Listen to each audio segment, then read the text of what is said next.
All right, so as he said, I'm Mitch Culver. Now, it says that I run the Center for Student Analytics, and that's true. And analytics sounds mathy, and I have really thick glasses. So you probably assume that I'm a data nerd, and that would be wrong. I'm not. I'm what we call a humanist, and that means I care about people. I've worked in higher education for 10 years now, and student success is my bread and butter. I care a lot about helping students to be successful. And in particular, I care a lot about helping students to help other students to be successful. So we're going to be talking about that tonight. Student employees, like resident assistants, are some of my favorite people in the whole world.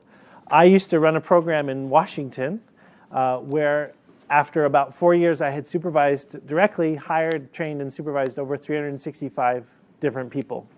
When I came to Utah and started working here, I helped run the A-team, the orientation peer mentors, for a couple years. So then that was like another 150. And then in our current office, we have about 3.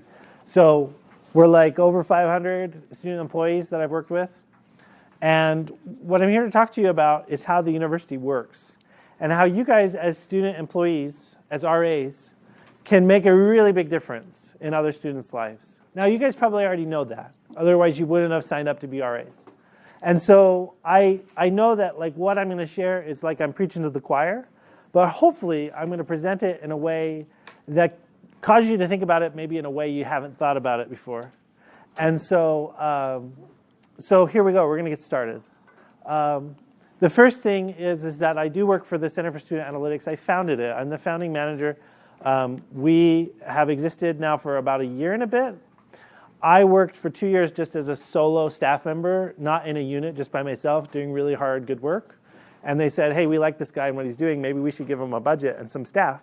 So they did that. So now I have a staff of about 4. And then we also have some student workers. I don't know how many of you know Eric Dickamore. He's on the A-team, but he also works for the center as an undergraduate research assistant. And he runs True Aggie Night. The Center for Student Analytics uses student data. We collect student data. You guys have a lot of data at the university. You have stuff in Banner, like your grades and your course registrations. There's stuff in Canvas about you guys, like when you log in, like what time of day do you log in? How long do you log in? Do you actually read your classmates' discussion posts, or do you just scroll past them?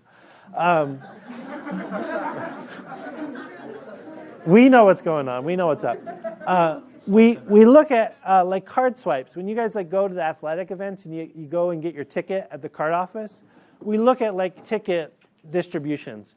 Well, Eric actually, because he works for us, he actually just, on the last True Aggie Night, he got a card reader so that we could know whose lips had passed the blockade. And students kind of swiped in, right? And so we're tracking like these kinds of things, okay? So we've been doing this for about 3 years, and we've learned a lot of stuff. The Student Insights Report, we're going to get to it. It's all the best things we've learned over the last 3 years, kind of condensed into a readable format, 20 highlights. We're going to get to that. But before we get to that, I want you guys to understand how the university works. It's actually really easy to understand how the university works, but unless it's been explained to you pretty succinctly, it's hard to know it really well. So let's talk about this. How does the university work? In life, opportunities for success and happiness happen here and only here, at the intersection between the things you desire and the things that are available to you. There's a lot of stuff in life that you want, that you desire, but you can't have. Like $1 million. You may want it, you can't have it. There's a lot of stuff in life that's available to you, but you don't want. On this other side, you see over here, all this stuff.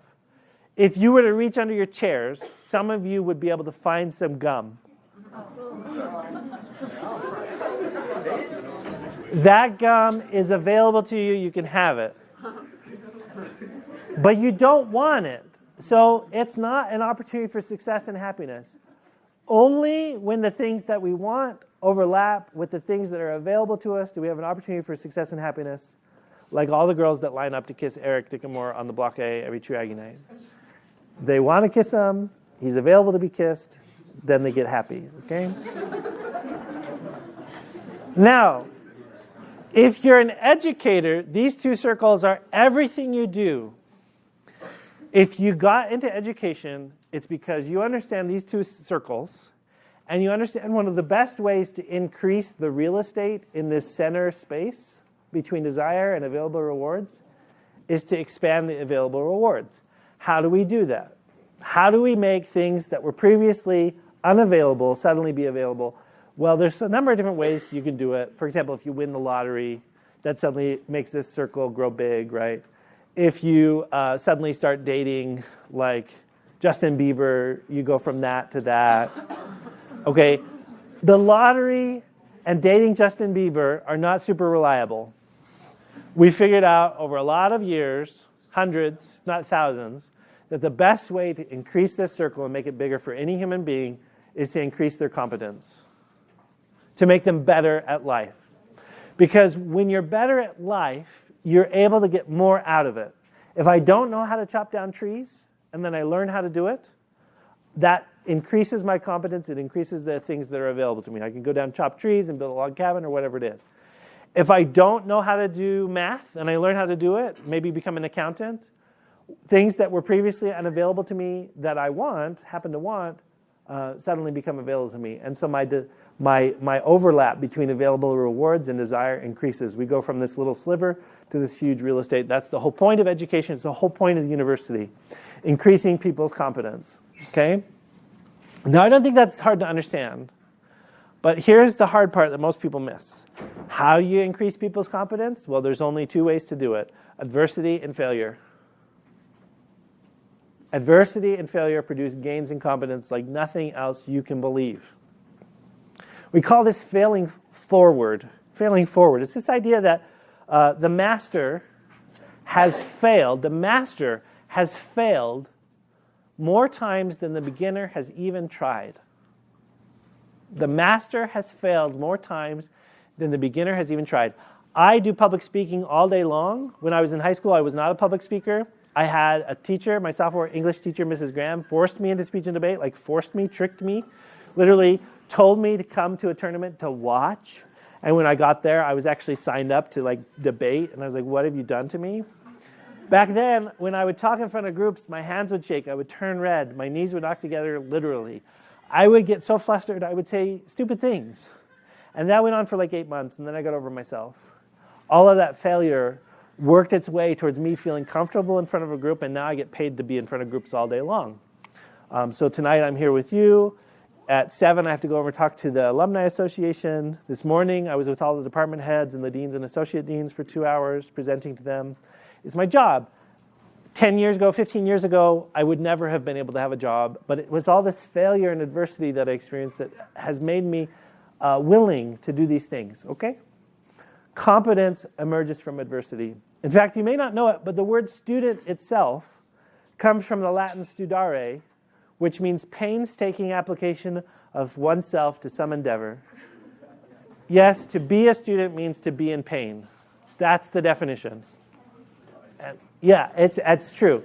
So this lightning volcano, this represents like your chemistry, introductory chemistry class, or it represents your statistics class.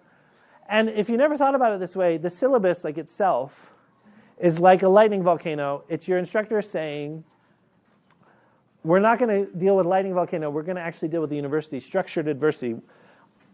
Every syllabus is the instructor saying, here's all the ways that I have planned to give you opportunities to experience adversity and failure over the next 16 weeks. When I teach any class, I teach for the School of Teacher Education and Leadership. When I introduce my syllabus, I say, I've designed this class. Everything in this syllabus is all the ways I'm going to kick you in the teeth this semester. And not senseless violence, like with purpose. I've designed rigor. I've designed adversity that's supposed to help you improve and get better. And of course, by getting better and improving, you'll get more competent, and then you'll have more available things to you, and then you'll be happier, okay? So the funny thing about this is it largely happens through relationships, right? The relationships that we build at the university with faculty, with peers, they help us to experience adversity, right? That's like the faculty member handing out this hard work. And also, they help us to get a little bit of relief from that adversity. When we spend time with peers, when we go to faculty's office hours and have a chat with them, there are a lot of different ways to experience the rigors of the university and also relief. And so I have this chart that tries to help you understand that the university is designed to balance rigor and relief in a very clever way. So here's you students, or if you're thinking of yourself as an RA, here's the students that live on your floors. Here's the activities that students do. It's all the hard work that they do. And then they're going to try to achieve some kind of outcomes. Whether for good or for ill, they're trying to get some outcomes. On one side of the university, we have the faculty, and their activity is to introduce this kind of adversity through curriculum to the students. And this is what we would call rigor. And then the pro staff, they implement the services. And this is kind of, oh, and here's the executive leadership, they help too. But this is kind of like the rigor and the relief of the university. So here's the lightning volcano. It's the curriculum. It's meant to be hard. It's designed to be a kick in the teeth. It's all very with purpose. And here's the other side. What the heck is this? This is your muscle tissue. It's nothing gross. And that is a satellite stem cell. And it's part of your immune system. And this is how it works. How many of you like to go to the Ark to get swole? Yeah. Hashtag those gains, right? So let me tell you about hashtag those gains, what that means.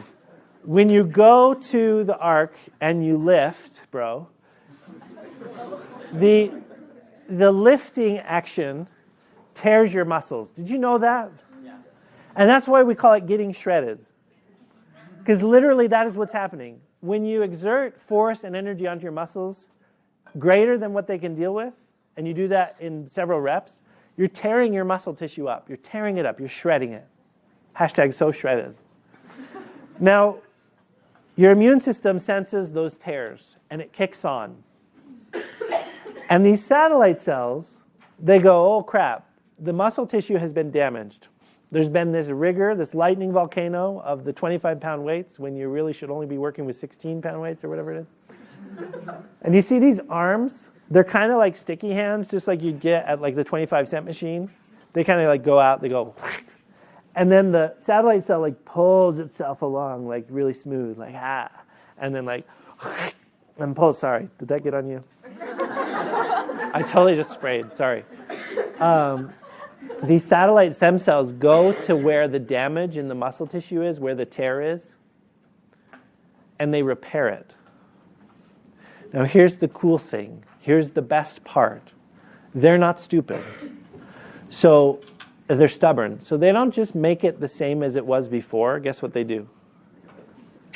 They make it stronger. They go, I'm not going to deal with this crap anymore. I'm going to make this stronger. And that's where you get those gains. You see, that's how you get swole.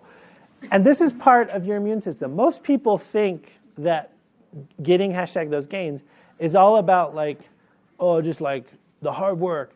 It's actually your immune system. So the same thing that would protect you from the flu or from getting some like mono as you're on the block A kissing someone. Those same functions of your body, the immune system, is what causes your satellite cells to work.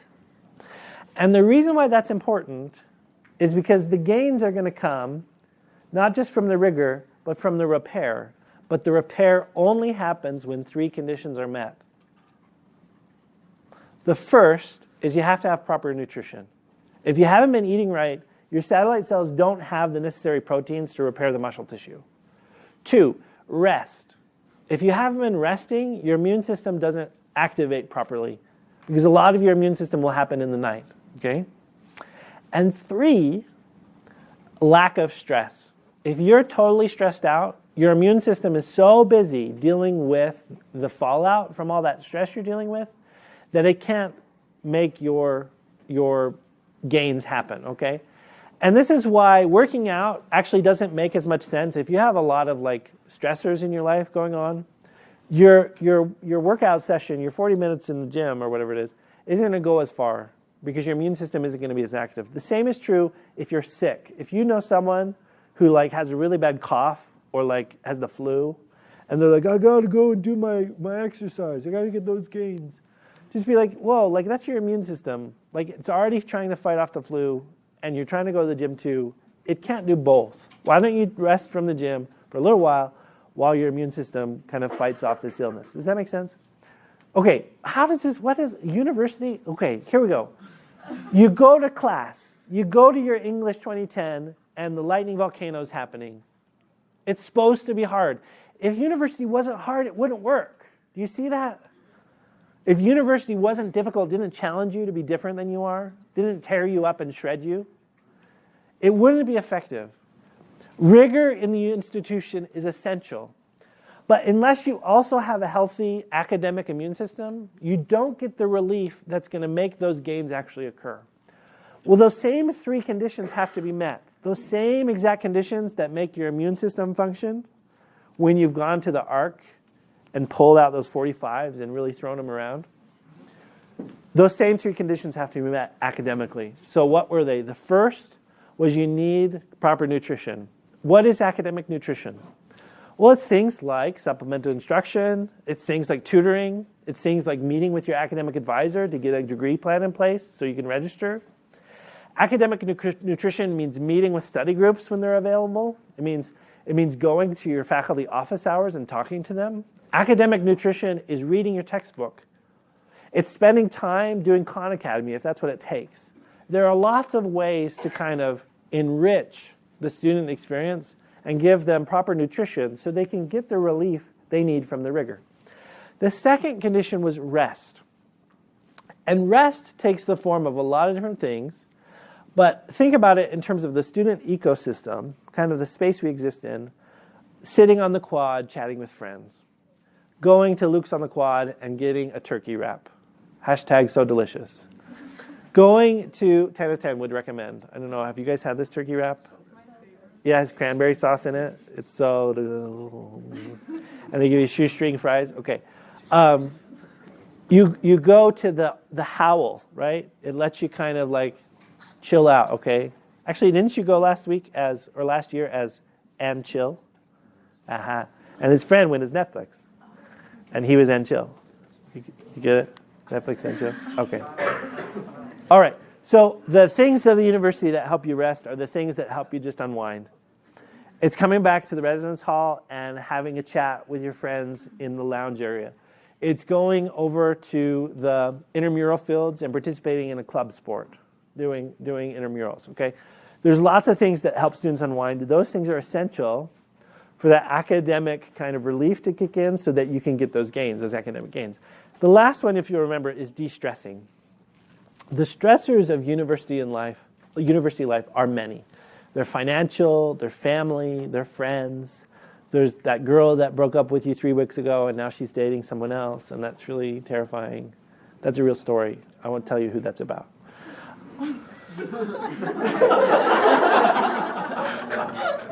You're never coming with me again, probably. Okay.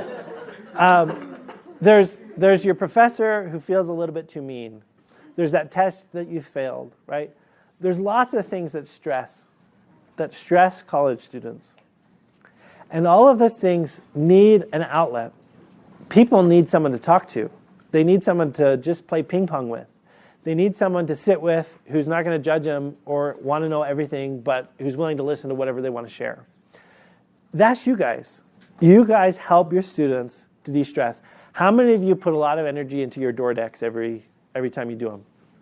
Yeah, raise those hands. Come here, door decks. Everyone loves those. When you do a really good job of creating that environment that's warm and welcoming and helping the students to feel at home, that helps them to de-stress.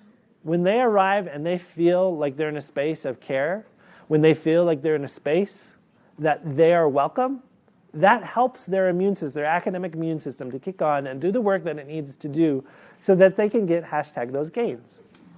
The entire university is predicated on us providing really high quality services on the side that helps students to get the most out of this experience. Literally, the Howl helps students to stay retained at Utah State University. The ARC helps students to stay retained at Utah State University when they otherwise would leave. And that's what this little booklet's about. This booklet is chock full of the 20 best insights that we have of the things that help students get the academic nutrition, rest, and de-stress that they need in order to be successful so that rigor isn't senseless violence. Does that make sense? I've said a lot of stuff. I'm going to stop now, and I'm going to ask for questions. And if I don't have any questions, we're going to talk to each other until we get some questions. Are there any questions? Yeah. Do you by chance use the correlation between swipes at the block A and the amount of mono that is happening? It's in that we keep working on it. No. I don't think that that's going to lead to mono. Do you? You would know if anyone. If anyone had mono by now, it would be you. He hasn't had it yet. It's a small case study, but he's still working on it. Yeah, okay, good. Other questions? Good question. Yeah, here. I guess part of me is just, I don't know, makes me slightly uncomfortable because I feel like we're ignoring the fact that we have not the highest retention rate and we have a large amount of diverse students that maybe aren't able-bodied or are people of color or have other kinds of issues that they aren't included in this. They have increased adversity, and they don't have increased opportunity. Okay, good, really good point. So 2 aspects to your comment. The first is that our retention rate isn't that high. That's true. We are about 5% below, at least 2 years ago, we were about 5% below where you'd expect us to be given the students that we admit. The nice thing is that over the last 2 years, our retention rate has increased dramatically, about 3.5%. So we're closing that gap, and we're closing that gap through these types of services that we're talking about. The second part of your comments is really important to understand. It's what we call the equity gap, okay? And the equity gap means that there are historically and contemporaneously marginalized populations, whether it's because of their race or because of their ability or because of their socioeconomic status. They may not have as much access to the privileges and the services that we know help students to be successful. Here's the joy. In all of our assessments, what we're finding is that when programs can make themselves appropriately available to students, and some of our largest populations, like we have 700 Native American students in the Utah State system, those students, while other students gain 3 and 4% advantage from some of our services, when you can get Native American students to participate, they gain 13 and 14% of an advantage. So their advantage is almost like 3 times as high when we can get them to participate. Your concern about access is important. As I've worked with the directors of all the programs and services that we offer, I'm not seeing a big access issue where the students aren't able to benefit from the services that are available. What I am seeing is some social connectivity issues. So a lot of students of color, for example, they look around campus and they don't see anyone in a mentoring position, academic advisors, faculty, who looks like they do. And that's a big problem because what it says to them is maybe you're not welcome here, or it implies it, right? And we're making a big effort. President Cockett is really committed to making a big effort to push for greater access and greater inclusiveness. One of the ways that she did that is the Latinx Center, which is really a great service and actually has already started to help our retention efforts and recruiting efforts amongst Latinx populations. So it's a good question. Do you have other thoughts that we need to address before we take some other questions? Okay, other questions? Yeah. How far back is your data? So we have data back to 1949, literally. Hashtag, whoa. Some of that is not complete. Most of our complete data goes back to 2005. We really start to trust it around 2012. We got Banner in 2005, and between 2005 and 2012, there was a lot of shady stuff going on where people weren't keeping records as precisely as we would like. That got fixed by about 2009, and then about 3 years later, we were sure that it was pretty widespread kind of continuity of the data is what we say. So we have about 7 years of data that we really trust, but we have data going back to 1949 that we rely on and look at for insights. Most of what you're seeing in the report is from the last 2 to 4 years. This is a really good question. Other questions? Yeah, back here. How do you separate between correlation and causation with all this data you got in the book where it's saying like, oh, people that are involved in USA are more likely to succeed when really it might be the other way around? So we call that self-selection bias. So to understand this question, if you have a person who's already really highly motivated and they self-select into USA leadership, then how do we know that USA leadership positions are actually helping them versus they were just motivated to begin with? So it's a central question of all statistics, that kind of control. So there's 2 ways that we can handle it. The first is we do what's called a prediction-based propensity score match. What that means is we look at the students that participate in any given service. And we use a giant regression model, 2 different models, to predict their likelihood to be successful, like kind of their academic motivation. And second, their likelihood to participate in the service in question. That's what's called propensity score matching. We match participants against equal paired controls, or what we call comparison group. And we make parity there. Sorry. Oh, that's actually the slide. That's good. We're getting right there. We get parity there between the 2 groups. Propensity score matching is a quasi-experimental design that in all the Monte Carlo simulations and also in the tests where they compare it against what you're thinking of randomized control trial, we get as good of a result. So our ability to estimate the causal impact of a service after controlling for those student input variables that you're talking about is actually really spot on. The other way that we do it is we use correlation and we use sensible estimates of the causal influence of those correlations. So while correlation doesn't tell us causation, when you can't have a randomized control trial, correlation can give you a big hint about causal influence. Okay? So there's some of that going on in this booklet, but we've controlled for enough variables that there's no what's called a third possible actor. We rule out all the third possible actors that would be causing or mediating the relationship between one variable and the other. And once we've eliminated all those, you kind of look at the situation and you say, well, it's a pretty clear correlation. And what we're going to say is that there's no harm in saying that there's an estimated causal relationship here between those variables. It's a really good question. The answer, a really satisfying answer, would take about 3 hours and about 400 slides. If you wanted to reach out to us and know about those methods because you understand statistics or you want to understand those methods, email us. On page 3, it's like analytics@usu.edu, and we can set up an appointment where you can talk through that. The simple answer to his question is, how do we know that what's in this book is actually causing students to be successful versus just being a little bit of a correlation? We didn't put anything in the book that we thought was just kind of correlation, spurious kind of relationships. Everything in the book, we either have a causal estimate, a strong causal estimate, or we have no other explanation that would cause the relationship to exist. Does that make sense? Yeah. Really good question. Other questions? Okay. Oh yeah, here's one, and then another one. What has been the most successful effort or program Yeah. that you've seen for helping student involvement? So we've assessed over 45 different programs, services, and initiatives. The number one thing that helps students to be retained and successful is the classroom. It's not listed here, but when students have really positive experiences with their faculty in the discipline and in the classroom, whether it's through research opportunities, internships, practicum, office hours, really high quality engaging lectures, whatever it is, when the students are doing well in the class, when they're doing well with the discipline, whatever major they've selected, they stay with us. So that's the most successful. Faculty have the biggest impact on student well-being. After that, when you're talking about co-curricular, meaning outside the classroom, advising is always number one. Now, regional campus tutoring has had some really strong impact. Expanded orientation, where they do the 5 modules. How many of you went through online orientation in the last few years? Yeah. I helped write those orientation slides. I really think that orientation, online orientation, is one of the best things the university has ever invested in. It's a really low cost for what it is, and it really helps students to be successful.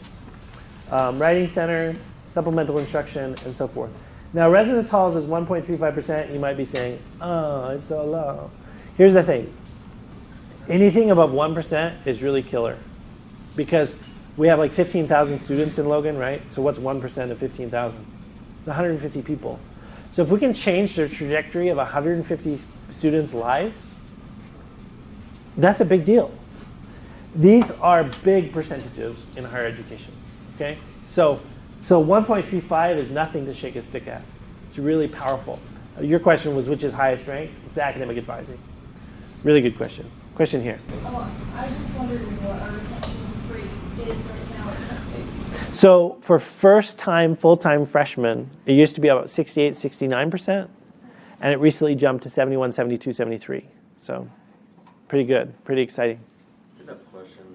Will this get updated more? Like, what about CAPS and Savvy? Like, how have they helped our Yeah. students? So CAPS and Savvy have what's called HIPAA-protected data. And to do that analysis, we can't just march in and get student lists of people who have gone to CAPS.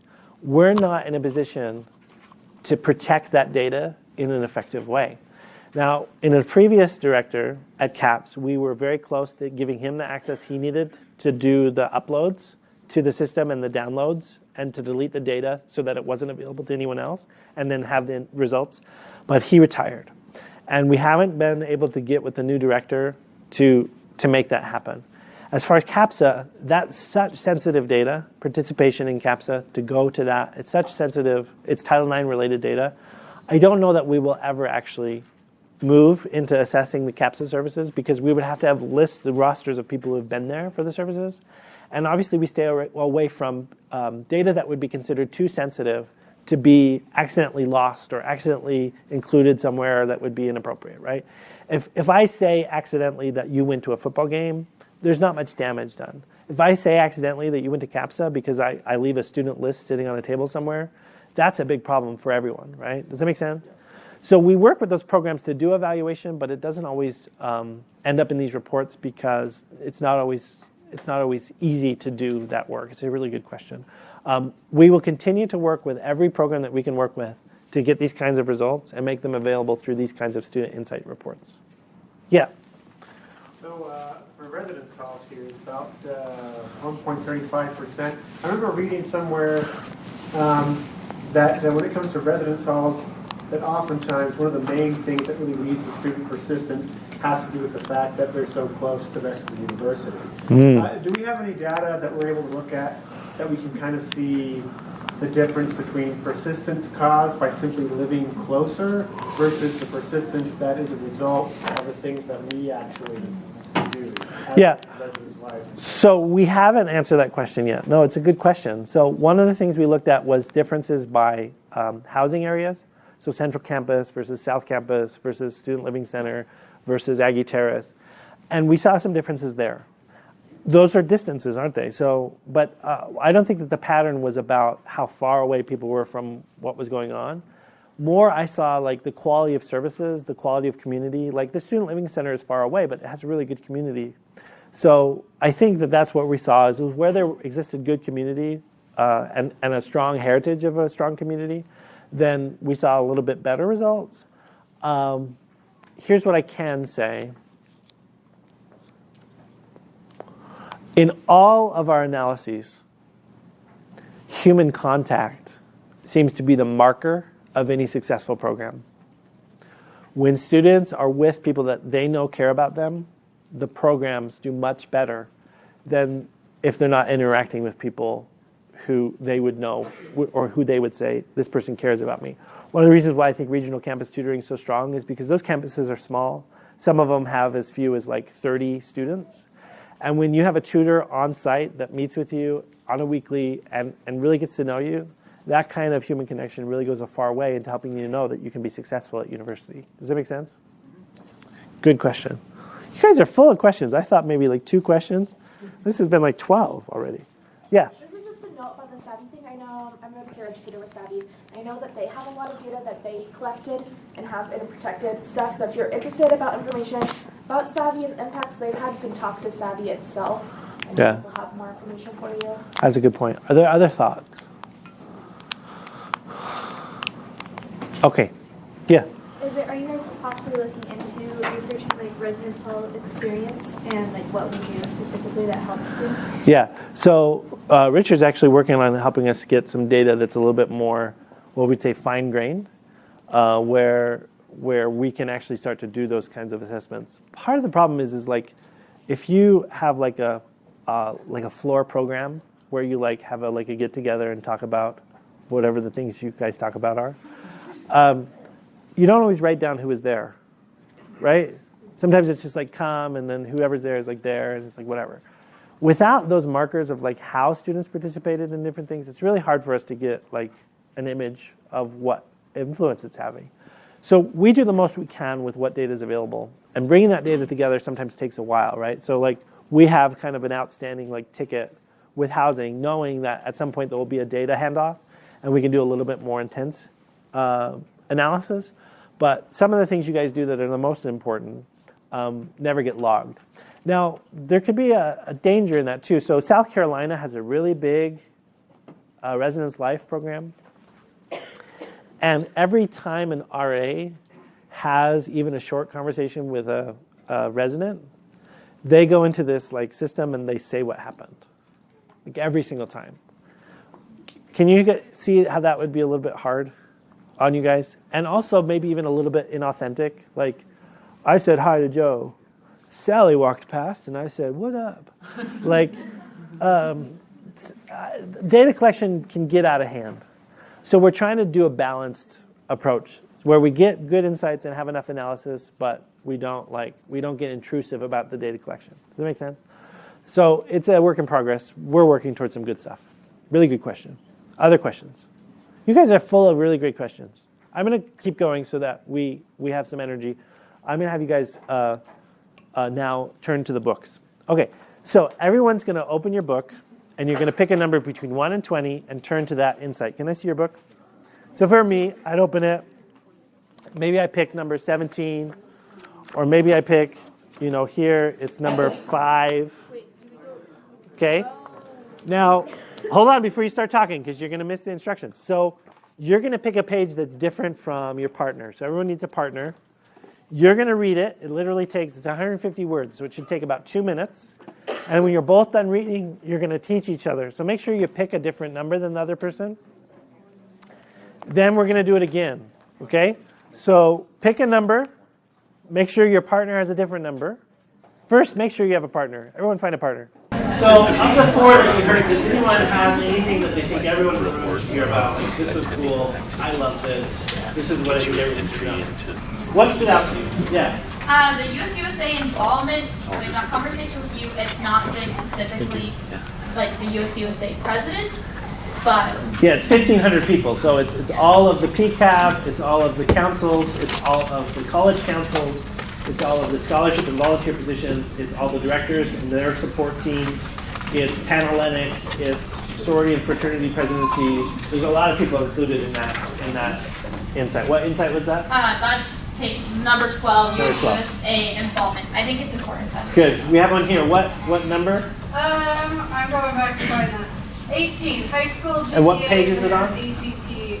That gives you changing their admissions decisions to focus 30%. a little bit more on the GPA of a high school, of like that student rather than the ACT, because they recognize that the GPA shows has a better predictor of how they're going to do at university over the ACT, which is 1 day, 1 test. And if you're having a crappy day, you might get a crappy score. Yeah. So GPA is a way better predictor than your ACT score, so we're weighting it more heavily in our admissions decisions. Good. We have one back here. Same. Finally, I'm glad they did that. Yeah, it's pretty cool. Another one. Yeah, okay, so tell us what number and what page. All right. It was number 2. Yeah. And it's on page 7. Page 7, yeah. Great.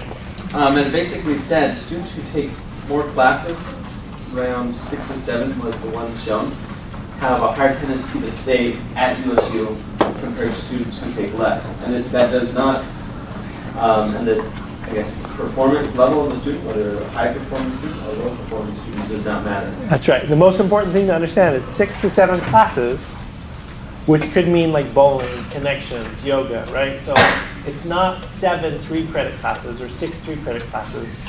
It's about 16 credits. So it's maybe 4 3-credit classes, a couple 2-credit classes, and 1 1-credit class. Okay. So it's not overloading yourself with academics, but it's taking a few of those extra like yoga that help you de-stress. Okay, good. Yeah. I'm curious if that stat lines up with whether students might need to be employed outside. Yeah, so this was a question actually we wanted to get to. So being employed on campus is one of the best things you can do. when you're employed on campus, your retention rates actually increase. There's a lot of mentoring that goes into that. Outside of that, it's still good to hold down a part-time job. 20-hour-a-week jobs actually are associated with higher levels of student success, even after controlling for the academic preparedness of those students. So the thing about statistics that I really want to be clear about as you guys use this booklet is that statistics is all about averages. What it means is that the best scenario most of the time, there are a lot of situations that we need to be mindful of where a student's not able to take 15 credits because they can't afford it or because any number of reasons. What you always want to do when you're talking about these insights is talk about this idea that this tends to help people do better, or you might consider. In all of our language, we try to be pretty tentative in helping people understand that if you're talking about credit loads or number of classes, there's people on campus who can help you make those decisions effectively. They're called academic advisors. We really encourage students to meet with their academic advisor and to have course registration planning discussions that make sense. When it comes to jobs, it really makes sense to get a job that you like, that you really like going to, that recharges you, that helps you to get that energy you need so that you can face your academics. If you're in a job you hate, that's not going to help you do better in college, right? So on average, jobs help students do better, 20 hours a week or less. But that's not always the case. And you have to be really sensitive to the fact that there are many individual differences that aren't accounted for by statistics. Every conversation you have with students that comes from this book, be sensitive to the individual differences that exist and try to be tentative and be like, well, did you know for most people this kind of seems to work? Have you tried that? What do you think? And be open to the many possibilities. It's a really good question. Other questions before I tell you one last thing? Okay, the whole goal of this is so that you guys can have this in your back pocket, not literally, and pull it out and say, hey, did you know? You guys are mandatorily, you have to do like floor programming. You have to do like a thing every so often. How often? About twice a month. Yeah, about twice a month. You could do this book. You could pull it out and be like, did you guys know? There's digital copies available. Every student can have a copy of this. Where do you get the digital copy? It's on the very back cover. You go to that website, it's very prominent. The download link is very prominent. And you can download this, and you can share that with your students, and they can download it and read it for themselves. I wanted you to go through reading and teaching because I want you to see that it doesn't take a long time to do a quick tip. Like if you were really like a go-getter as an RA, I used to work with RAs in Washington, a whole bunch of them. I would do their training and stuff. Really go-getter RAs would like stand outside the elevator, and when the students got off, they'd be like, hey, you got time for a fast fact? And they'd be like, did you know? Like that would be like pretty go-getter, okay? I don't know what you're going to come up with, but the point is that we want you to use this with your students. We want them to know that there are actually things that they can do that change their likelihood to graduate. Going to the ARC twice a week, just twice a week, not like hashtag those gains, just like twice a week, actually helps you to persist. Whoa. Did you guys see that fly out of my mouth? Don't do that at the ARC. It doesn't work as well.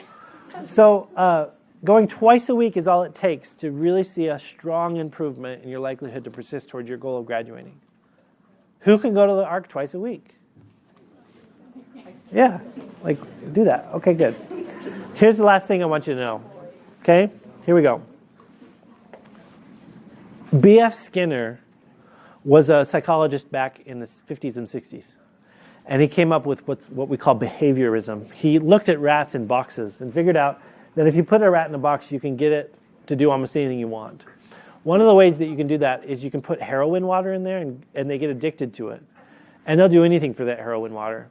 The funny thing is if you give it an unlimited amount, all of the rats will eventually get addicted to the heroin water and then overdose and kill themselves. 100% of rats in boxes go ahead and overdose on that heroin. Because of that, B.F. Skinner came up with these two rules that govern human experience. He said, everything we're doing is about going after rewards and avoiding punishments. Everything we're doing is about going after rewards and avoiding adversity. And it's sad because educators really picked up on that, and a lot of the education system that you went through is based on that principle. So like, you know those systems on the wall? It's like a bunch of card slots, and there's a red card, a green card, a yellow card, and you're on green unless you do something bad, and then we're going to change it to yellow. And then if it goes red, then everyone gets like to have to stay in for 5 minutes for recess. You know what I'm talking about? That's behaviorism. It's all based on this idea that students should want the green card and they should want to avoid the red card. And it doesn't work. I teach pre-service teachers. That whole system is broken and was always broken. The problem is that Skinner was learning about human behavior by looking at rats in a box. How many rats live in a box in nature? None. When you put them in this weird environment, they do really weird things. If you put rats in kind of a rat Disneyland with slides and wheels and like hundreds of other rats, and they can mate with other rats whenever they want, then you put the heroin water in there, all of the rats will try the heroin water, but none of them get addicted and none of them overdose because they have other cool things to do. In a weird circumstance, it makes sense to avoid punishments, avoid adversity. But in real living circumstances, that doesn't make sense. Remember I told you earlier that higher education works because of the adversity. So if this is what the rules we follow, higher education doesn't work. Let me tell you about another scientist. His name was Henry Harlow, and he worked with capuchin monkeys in the same time period. Now, he didn't become as famous as B.F. Skinner, and that's a shame because he caught on to what's really going on. What he found is that these monkeys would approach rewards just like the mice in the box. But they would also approach risk. They would actually welcome adversity as long as they felt socially supported. And he did this with electroshock. So he'd put an electric circuit in there, and they would go and shock themselves. And then guess what they would do? If their friends were around, they would shock themselves again. Now, you guys laugh and say, oh, that's funny, like stupid monkey. But you guys have done the same thing with a 9-volt battery. You've been like, on your tongue, and then like you turn to your friend, and you're like, try this. Okay. Every one of us is wired by nature to go after the rewards of life, but also to endure the lightning volcanoes as often as we feel socially supported. That is wired into us. We love adversity because we know it gets us #those gains. This is what the university is about. And it's what your guys' job is. When you interact in meaningful ways and provide that social support to the students that you work with and serve, they feel like they can go after that lightning volcano that is their chemistry class or that is their stats class, and that they can do a good job because they know when they get back to the residence hall, they have someone there who has their back. And it's serious stuff. You're not the only front line. You're not alone. There are so many people on this campus that care for other students. We talked about academic advisors. There's tons of services in here that are mentioned. I want you to know that the work that you do matters. When you share these insights with students, it will matter. That's everything I have to tell you. Thanks for having me.